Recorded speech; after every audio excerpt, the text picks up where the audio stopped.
नमस्कार है दोस्तों, छत्तीसगढ़ न्यूज अपडेट में तो आइए जानते हैं आज की प्रमुख बड़ी खबरों को फटाफट। तो वीडियो में अंत तक बने रहना दोस्तों। तो पहली बड़ी खबर है, दो पक्षों के बीच सरेराह जमकर चले लात घूंसे, पुलिस ने बदमाशों का शहर में निकाला जुलूस। न्यायधानी बिलासपुर में शुक्रवार को दो पक्षों के बीच हुए मारपीट के मामले में कोतवाली पुलिस कार्रवाई करते हुए आरोपियों को गिरफ्तार कर लिया है। सभी आरोपी बिलासपुर शहर के ही रहने वाले हैं। सोशल मीडिया में मारपीट का वीडियो वायरल होने के बाद एसपी के आदेश पर कोतवाली पुलिस ने मामले पर संज्ञान लेते हुए बदमाशों को गिरफ्तार किया और शहर में घुमाते हुए न्यायालय में पेश किया, जिसके बाद सभी को जेल भेज दिया गया है। जानकारी के मुताबिक शिव टॉकीज के पास शुक्रवार को बच्चों के बीच हुए मामूली विवाद के बाद बड़े भी इसमें शामिल हो गए। देखते ही देखते विवाद इतना बढ़ गया कि एक पक्ष के युवकों ने दूसरे पक्ष के लोगों पर लात घूंसे और डंडे से वार कर उन्हें घायल कर दिया और मौके से फरार हो गए। इस घटना का वीडियो भी सोशल मीडिया में वायरल होने के बाद एसपी संतोष कुमार सिंह ने मामले को गंभीरता से लिया और तत्काल आरोपियों को पकड़ने कोतवाली पुलिस को निर्देशित किया। एसपी के निर्देश के बाद हरकत में आई पुलिस ने वायरल वीडियो फुटेज के आधार पर आरोपियों की पहचान कर उन्हें गिरफ्तार किया। पुलिस के हत्थे चढ़े आरोपियों में विवेक खटिक, अंकुश यादव, विशाल खटिक, साहिल खान, लक्की यादव, अमन उर्फ छोटूडस मानिकपुरी, संजय दास, गोविंद नगर, मोहम्मद इमरान और अभय चौहान का नाम शामिल है। सभी आरोपी बिलासपुर शहर के ही रहने वाले हैं। साथ ही अगली बड़ी खबर सामने आई है, फिर से पैर पसार रहा कोरोना। रायपुर में मिले 2 मरीज और दुर्ग में एक एक्टिव मरीजों की संख्या हुई 8। रायपुर, देश में कोरोना का नया वेरिएंट स्ट्रेन JN1 मिलने के बाद केंद्र से लेकर राज्य सरकारें अलर्ट है। देश भर में केरल में कोरोना के सबसे ज्यादा मरीज मिल रहे हैं। वहीं छत्तीसगढ़ में भी कोरोना पैर पसार रहा है। प्रदेश में अभी कोरोना के 8 एक्टिव केस हैं। शनिवार को 3 मरीज मिले हैं, जिसमें रायपुर से 2 और दुर्ग से 1 मरीज मिले हैं। स्वास्थ्य विभाग से मिली जानकारी के अनुसार प्रदेश में 23 दिसंबर को कोरोना के 1499 सैंपलों की जांच हुई, जिसमें से प्रदेश भर में 3 लोग कोरोना पॉजिटिव मिले हैं। नए मरीज को मिलकर अब राज्य में कुल 8 कोरोना के एक्टिव मरीजों की संख्या पहुंच गई है। साथ ही अगली बड़ी खबर सामने आई है, उप मुख्यमंत्री साहब ने कांग्रेस प्रभारी बदले जाने पर कसा तंज, कहा इससे नहीं होगा कोई लाभ, 11 की 11 सीटें जीतेगी भाजपा। रायपुर, छत्तीसगढ़ कांग्रेस प्रभारी बदले जाने पर उप मुख्यमंत्री अरुण साव ने तंज कसा है। उन्होंने कहा कि धीरे धीरे प्रदेश में कांग्रेस अप्रासंगिक हो रही है, प्रभारी बदलने से कोई लाभ नहीं होगा। आज कांग्रेस में भगदड़ की स्थिति है। 11 की 11 सीटें बीजेपी जीतेगी। नरेंद्र मोदी एक बार फिर प्रधानमंत्री बनेंगे।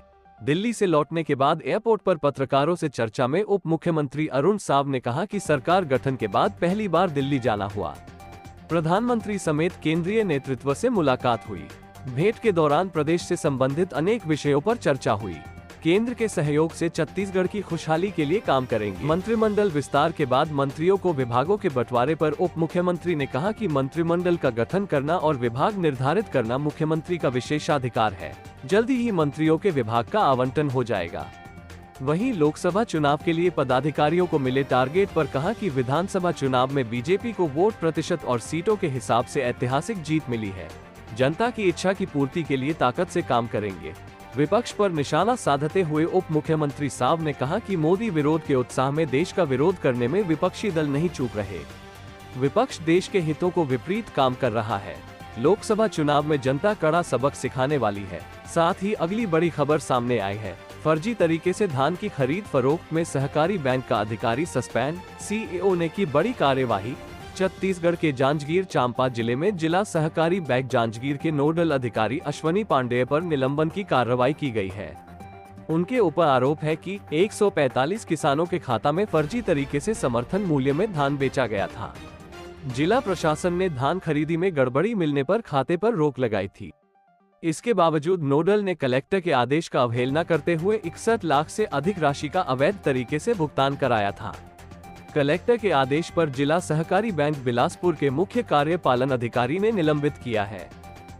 तहसील नवांगढ़ अंतर्गत धान उपार्जन केंद्र तुलसी और किरीत में शासकीय भूमि का फर्जी पंजीयन कर अवैध बिक्री किए 145 किसानों का होल्ड कर राशि आहरण भुगतान पर रोक लगाई गई थी। उक्त होल्ड और बोनस राशि को संबंधित किसानों को भुगतान किए जाने की शिकायत प्राप्त होने पर जिला स्तरीय जांच दल गठित कर जांच कराई गई। जांच प्रतिवेदन अनुसार होल्ड राशि ₹77,15,336 रुपए में से 61,62,888 रुपए अवैध आहरण कर भुगतान पाए जाने पर अश्वनी कुमार पांडेय नोडल अधिकारी के खिलाफ गड़बड़ी पाई गई, जिसके बाद निलंबित की कार्रवाई की गई। साथ ही अगली बड़ी खबर सामने आई है। कोर्ट ने अप्राकृतिक कृत्य मामले में पति को 9 साल का सश्रम कारावास। भिलाई विवाहिता को प्रताड़ित करने के मामले में पति, ससुर, सास और ननंद को कोर्ट ने सजा सुनाई है। पति को अप्राकृतिक कृत्य करने व प्रताड़ित करने पर 9 साल सश्रम कारावास व 10,000 रुपए अर्थदंड की सजा दी गई है। पति निमिष अग्रवाल को अपनी पत्नी के अप्राकृतिक कृत्य के आरोप में धारा 377 के अधीन ये सजा सुनाई गई। दहेज के लिए प्रताड़ित करने पर अपर सत्र न्यायाधीश FTC की कोर्ट ने यह फैसला दिया। पीड़िता के ससुर सुनील अग्रवाल एवं सास रेखा अग्रवाल को धारा 498, 323 तथा दहेज प्रतिषेध अधिनियम की धारा 3 व 4 के तहत 10 माह के साधारण कारावास, 1,000 रुपए अर्थदंड। पीड़िता की ननंद नेहा अग्रवाल को 6 माह का कारावास एवं 1,000 रुपए अर्थदंड की सजा सुनाई है। अभियोजन पक्ष की ओर से अतिरिक्त लोक अभियोजक पूजा मोंगरी ने पैरवी की थी। पीड़िता का विवाह 16 जनवरी 2007 को नेहरू नगर भिलाई निवासी आरोपी निमिष अग्रवाल के साथ संपन्न हुआ था। विवाह के पूर्व पीड़िता की सास रेखा अग्रवाल एवं सुनील अग्रवाल के द्वारा पीड़िता के मायके वालों पर दबाव बनाया गया कि उसके ससुराल वालों का बड़े बड़े लोगों के साथ उठना बैठना है, इसलिए शादी में वे लोग अच्छे से अच्छा इंतजाम करें। तब पीड़िता ने अपने पिता से बोलकर ससुराल वालों की कंपनी के बैंक खाते में लगभग 2.5 करोड़ रुपए ट्रांसफर करवाए थे। उसके बाद भी ससुराल वाले दहेज की लालच में आकर उसे BMW कार अपने पिता से मांगने के लिए दबाव देने लगे। जब पीड़िता इसके लिए तैयार नहीं हुई तो ससुराल वाले उसे गाली गलौज देकर अपशब्द बोलते थे। वहीं उसका पति निमिष अग्रवाल पीड़िता के साथ अप्राकृतिक कृत्य करता था। पीड़िता के पिता विजय अग्रवाल के द्वारा ये कहा गया कि पिछले 8 वर्षों से जेल से कम की सजा नहीं पा रहा हूँ। जब मेरी बेटी और बेटी की बेटी 3 साल की थी तब प्रताड़ना सहकर मेरे घर आई थी। उस दिन से आज तक मैं तकलीफ में ही रहा हूँ। आज उन्हें अगर उनके कर्मों की सजा मिली है, उसका पश्चाताप मेरी बेटी के ससुराल वालों करना है। मैं यह मानता हूं कि मेरे बच्चों को प्रताड़ित करने की वजह से मेरी बेटी की ससुराल वालों को ये सजा मिली। इसी के साथ ही अगली बड़ी खबर सामने आई है। प्रोफेसर ने छात्राओं से की अश्लील हरकत, गिरफ्तार। सूरजपुर के NSS कैंप में छेड़छाड़, NSUI के साथ थाने के सामने किया प्रदर्शन। सूरजपुर जिले में पंडित रेवती रमन मिश्र PG कॉलेज के प्रोफेसर के खिलाफ NSS कैंप के दौरान छात्राओं से छेड़छाड़ का आरोप लगा है। शनिवार को NSUI ने छात्राओं के साथ मिलकर कोतवाली थाने के सामने विरोध प्रदर्शन किया, जिसके बाद पुलिस ने प्रोफेसर व कार्यक्रम अधिकारी डॉक्टर आनंद कुमार पैकरा को गिरफ्तार कर लिया है। दरअसल महाविद्यालय की राष्ट्रीय सेवा योजना इकाई ने पसला गांव में 15 से 21 दिसंबर तक 7 दिवसीय शिविर का आयोजन किया था, जिसमें NSS के 12 छात्रों समेत 35 छात्राएं शामिल हुई थी। आरोप है कि अर्थशास्त्र के प्रोफेसर डॉक्टर आनंद कुमार पैकरा ने 4 छात्राओं के साथ अश्लील हरकत करते हुए छेड़खानी की है। छात्राओं का आरोप है कि प्रोफेसर ने छात्राओं को धमकी भी दी थी कि परिजनों को कुछ बताने पर उनका परीक्षा परिणाम प्रभावित कर देंगे। घटना की शिकायत करने कोतवाली थाने पहुंची पीड़ित छात्राओं की रिपोर्ट दर्ज करने की सूचना पर NSUI जिलाध्यक्ष CK चौधरी के कार्यकर्ताओं के साथ थाने में जमकर हंगामा किया। घटना से आक्रोशित छात्राओं ने कोतवाली पहुंचे आरोपी प्रोफेसर के खिलाफ जमकर नारेबाजी करते हुए उसकी चप्पल से पिटाई कर दी। प्रोफेसर के कृत्य से नाराज लोगों ने भी आरोपी को तत्काल गिरफ्तार करने की मांग की। पुलिस ने धारा 354 व पास्को एक्ट की धारा 8 के तहत अपराध दर्ज कर प्रोफेसर को गिरफ्तार कर लिया है। इस मामले में पंडित रेवती रमन कॉलेज के प्रिंसिपल प्रो HN दुबे ने बताया कि NSS के कार्यक्रम अधिकारी प्रोफेसर आनंद पैकरा के खिलाफ 4 छात्राओं ने अश्लील हरकत करने की शिकायत की है। महिला प्रोफेसर के नेतृत्व में टीम गठित कर शिकायत की जांच कराई जा रही है। जांच प्रतिवेदन मिलने पर वैधानिक कार्रवाई की जाएगी। साथ ही अगली बड़ी खबर सामने आई है। छत्तीसगढ़ में गांव से शहर तक छाया रहा कोहरा। महासमुंद में सुबह 9 बजे तक 5 फीट तक रही विजिबिलिटी। अभी और बढ़ेगी ठंड। छत्तीसगढ़ के कई जिलों में रविवार सुबह घना कोहरा छाया रहा है। महासमुंद के लाफिनखुर्द में सुबह 9 बजे तक 5 फीट तक विजिबिलिटी रही। कोरबा में शीतलहर चल रही है, यहाँ सुबह तक कोहरा छाया रहा। रायपुर में भी सुबह कोहरा छाया रहा। पश्चिम से आ रही हवा के कारण 2 डिग्री तक दिन और रात का पारा चढ़ा है। आने वाले 2 दिनों में न्यूनतम तापमान में हल्की गिरावट आएगी। शनिवार को रायपुर समेत कई जिलों पर सुबह बादल छाए रहे, फिर दोपहर में धूप निकल गई। पश्चिमी हवा के असर के कारण रायपुर, दुर्ग, बिलासपुर में रात का पारा भी बढ़ा है। शनिवार को प्रदेश में सबसे कम न्यूनतम तापमान 7.9 डिग्री नारायणपुर में रिकॉर्ड किया गया। वहीं सबसे अधिक तापमान डोंगरगढ़ में 29.4 डिग्री रहा।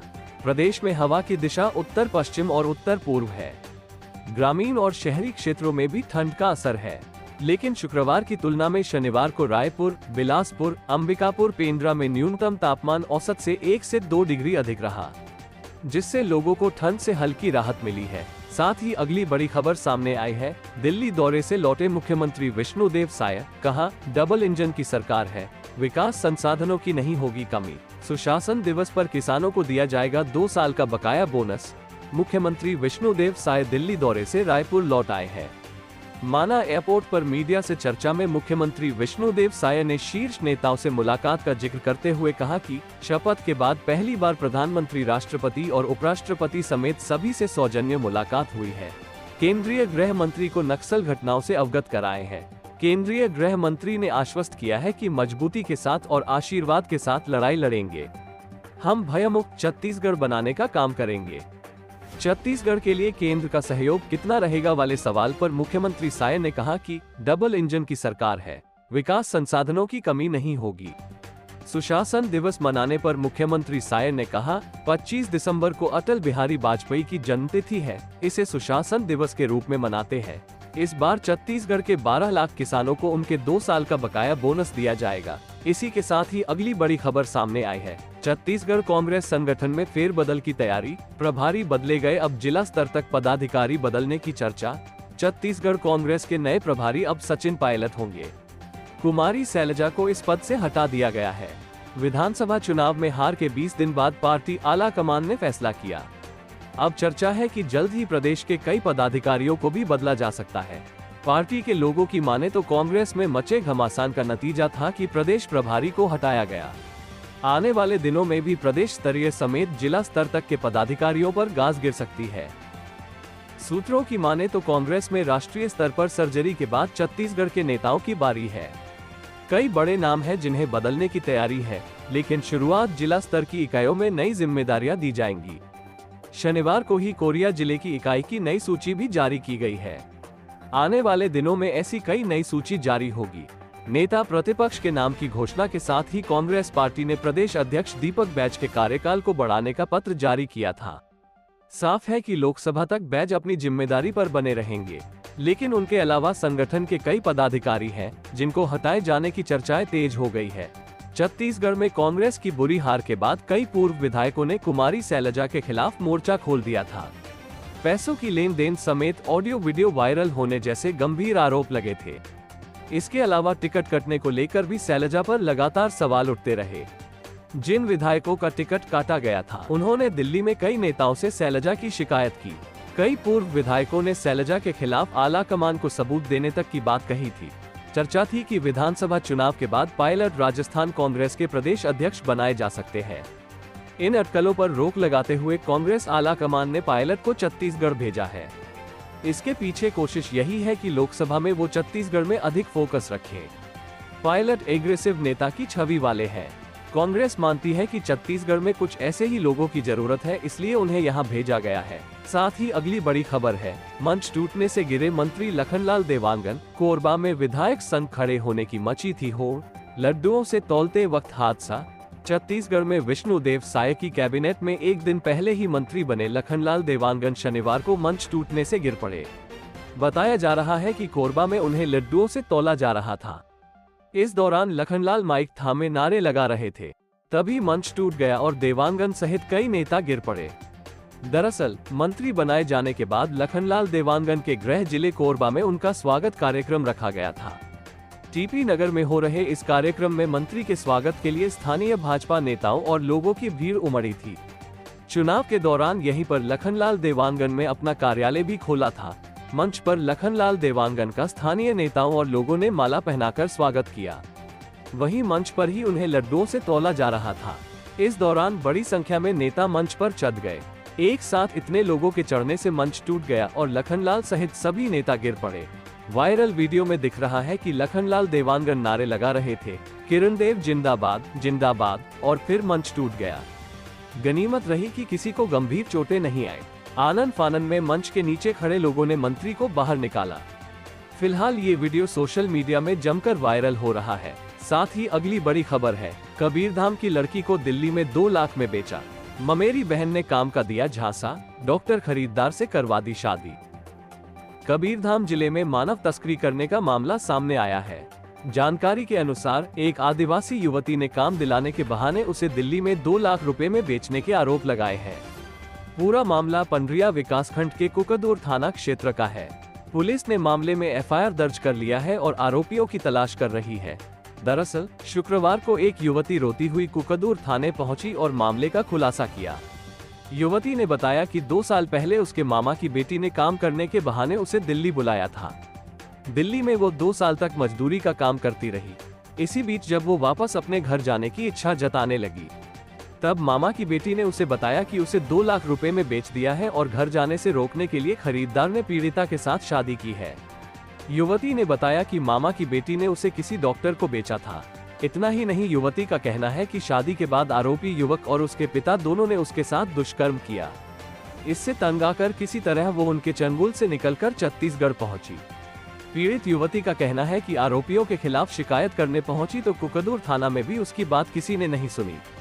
मामला उच्च अधिकारियों तक पहुंचने के बाद रिपोर्ट दर्ज की गई। एडिशनल एसपी कवर्धा हरीश राठौर का कहना है कि युवती ने खुद के साथ हुए धोखे और उसे बेचने को लेकर मामला दर्ज करवाया है। 3 आरोपियों के खिलाफ मामला दर्ज किया गया, लेकिन सभी आरोपी पुलिस की गिरफ्त से बाहर है।